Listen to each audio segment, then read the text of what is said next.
ligamentous reconstruction, how I do it, by Hatem, Galal. And I think this is a video presentation. Thank you very much for inviting me to give this talk about decision-making in multi-ligament knee injuries.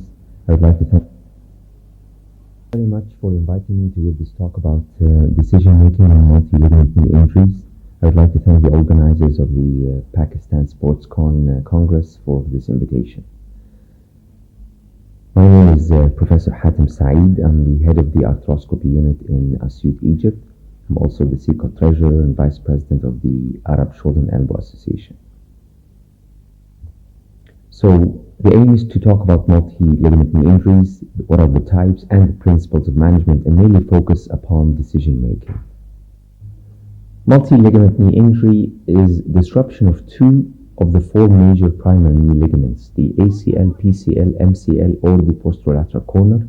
The incidence varies between 0.02 to 0.2%. Potentially, it is limb and life-threatening because of the associated neurovascular injuries, which are not uncommon, and amputation has been described in the literature up to 12% in some cases. So the classification commonly used is by the Schenck classification, and the KD1 is one major ligament, the ACL or PCL. KD2 is both ACL and PCL. 3 and 4 will be associated with an extra MCL or posterolateral corner. The type 4 is all the four major ligaments, and finally 5 is a fracture dislocation.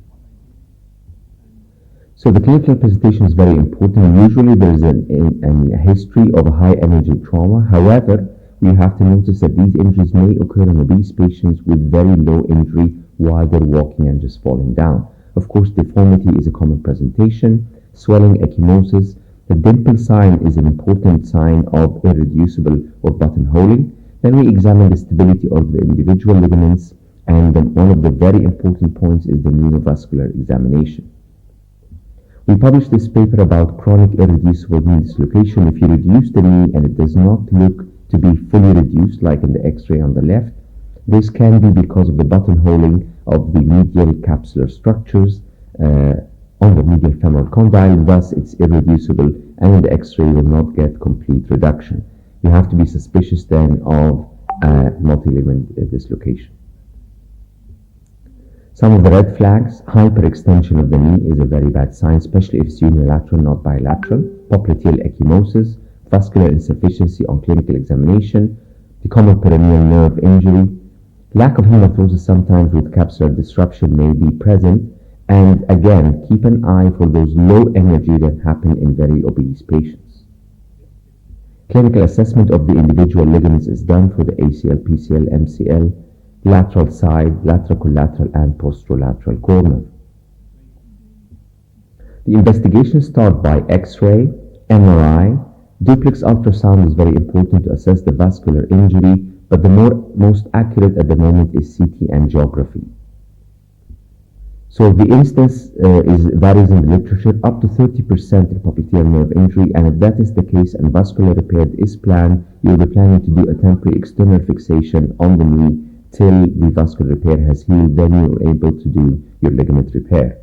Also, common peroneal nerve injury is associated with lateral structure injury, and up to 35% in some studies. The ankle brachial index is very important. The normal is about 0.9. If it is less than 0.9, then you have to be very suspicious of vascular injury, and then the CT angiography must be done. Studies have shown that if it's less than 0.9, there is 100% sensitivity, specificity, and positive predictive value that there will be a vascular injury. Common peroneal nerve injury, it may be partial or acute. The prognosis is much better if it's partial. If it's complete, then you're looking at recovery up to 3 months. If it recovers within 3 months, the partial will probably recover. The complete may not recover. Low recovery less than power 3 is a poor prognosis again, and then the treatment of that is a tendon transfer. So the X-fix indication in multi-ligament injury is open trauma, vascular injury which will require surgical intervention, compartment syndrome, unstable fracture dislocations of the knee, polytrauma in which DCO will be required in the beginning, or the obese knees which are unable to be braced by the normal brace. So the main decisions to decide are the time of surgery, should you repair or reconstruct, which grafts to use, the stages of reconstruction, and the mobilization post-operative. So surgery has now been proven that it gives better results, and that's been supported in the literature, and it's rare now that we will resort to non-operative treatment, very different from the older days in which the literature supported conservative management. So now we go for surgery.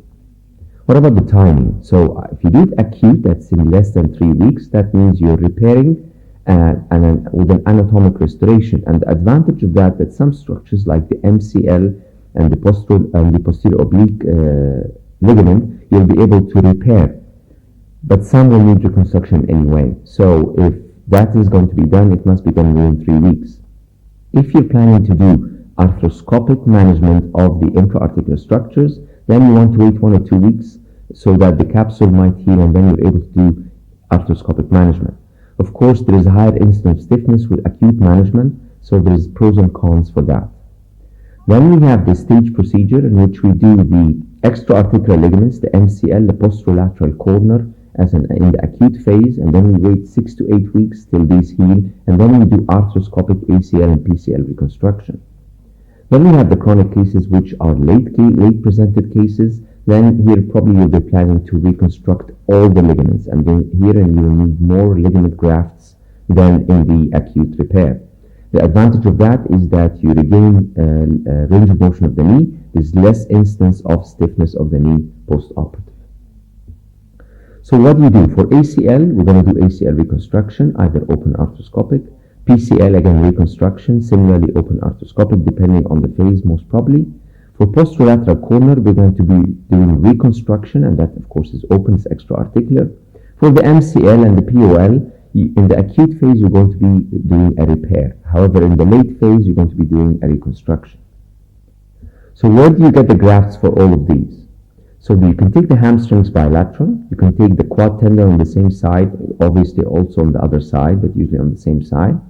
Now the peroneus longus has given us a very good source of graft on both sides, so you can do that bilateral, and of course you can do bone tendon bone if necessary, but this is usually not my choice. So for the MCL, I usually use the hamstring on the same side, I leave it attached distally, and I take the semi-T and I fix with a screw at the medial epicondyle, and then I come back to the posterior oblique ligament, and then you can do fixation of the deep MCL with a staple or with an anchor.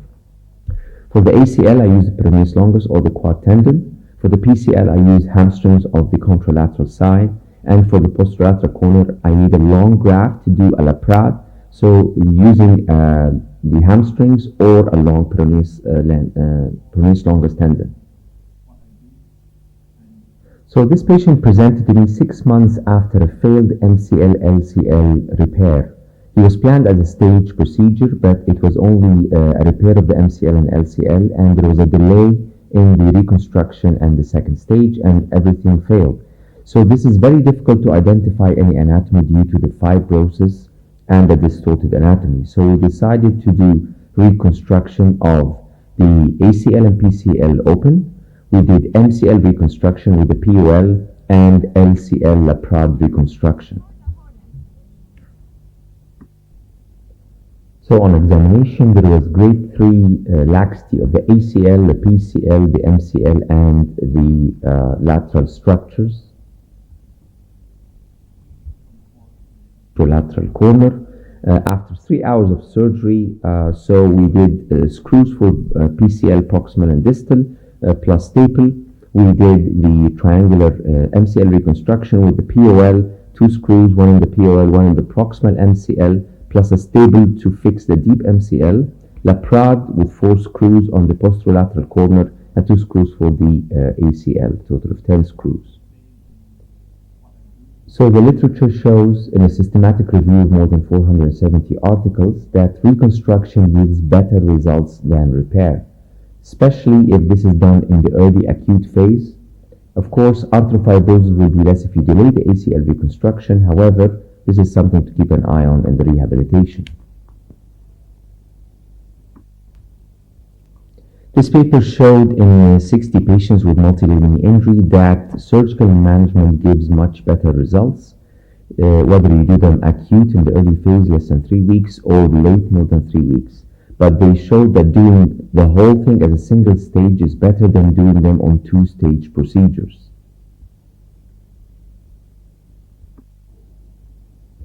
This large series by Laprade has shown that single-stage anatomic-based reconstruction gives the best results.